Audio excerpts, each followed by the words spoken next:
Hi there, I just wanted to show you my two-piece hutch that I just finished and take you on a little tour of what I did to it and kind of what it took on after its original look. I'm going to take off my glasses. So if you remember, the piece before had this scrolled piece of wood here, and I removed that, and then there were also right here on either end two little wooden doweled turned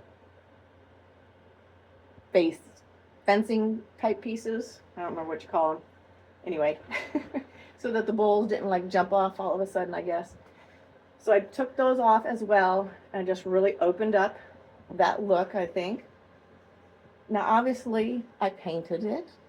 It was originally that cinnamon maple syrup maple look, and that was great for the 60s and the 70s, and maybe even for somebody's house right now who just loves that. But this was not in that great of a shape. I had to do a lot of work to this piece.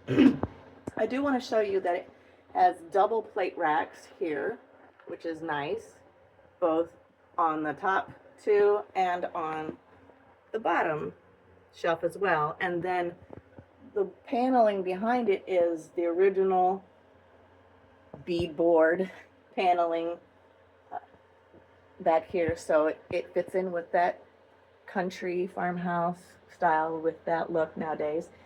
And I left the original hardware on, but I turned it to better flow with the hand painting detail that I did on the drawers. And sometimes that's just all the difference that it needs, is maybe just turning the hardware can make quite a bit of difference. And obviously I did paint them. All the hardware is the original maple wood hardware. So I painted those. And then there's some nice storage room in each of the drawers. And here is the label for St. John's, Cadillac, Michigan, where the piece was originally made. And then I will be putting my maker's stamp in as well. The third drawer here. And these drawers are all dovetail joints, both in the fronts and the backs of them.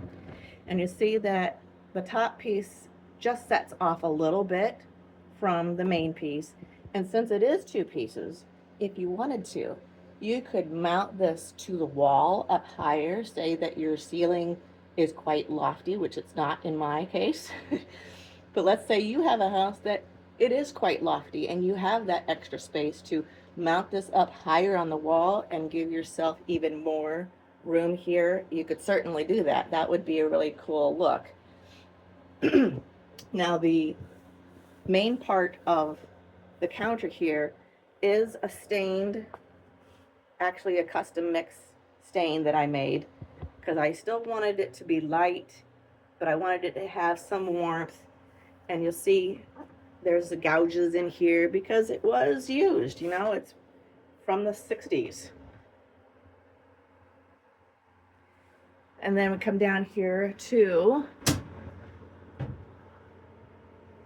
cabinets, where I painted the inside just for a little pop of color, painted the inside of the doors, but there's quite a lot of space, and this shelf is set back, so you can stand up something higher here if you needed to, but great storage. And then the drawer here would be your typical silverware drawer. The original lining to this was not in any good shape. It was light gray and very threadbare, as some might call it. So I put in a new red crushed velvet, and then you see that Maker's Mark stamp there again. And then these pulls are interesting. They have a nice finger groove down here for them, for your hand. And they are wood, of course, too, the same maple. But I did more of a red stain on this instead of painting them like I did the knobs, so that you could really notice that there is still a wood grain in there, and just to make them a little different. So these are all really good sized drawers. And the original skirt is still here. I didn't change that. I left the original hardware, but I did change it up to make it look a little bit more like wrought iron instead of the brass that it was, or is still underneath. The side profile of it, I did do a little red banding here along the top just to bring that red all the way up. And of course the other side of the cabinet doors here, these are actually the pieces that mount to the back side of the piece to keep it stabilized so it doesn't fall down on anybody. But I really do think it would be a cool idea if you have the height in your house, dining room, kitchen, office. Who says this has to be a hutch in a dining room or a kitchen? It doesn't have to be. It could be a big dresser even. Here I wanted to show you a close-up of the painting on each of the doors. And you can see the brushwork, you can see the different layers of paint. After I painted this originally, I sanded it down, and then I used the same base coat in a wash over the top of it to more of a integrate it into the piece instead of making it stand out so much. So that's why I did it initially in such bright colors, because I knew I wanted it to just kind of fade into the piece. Here's the other side.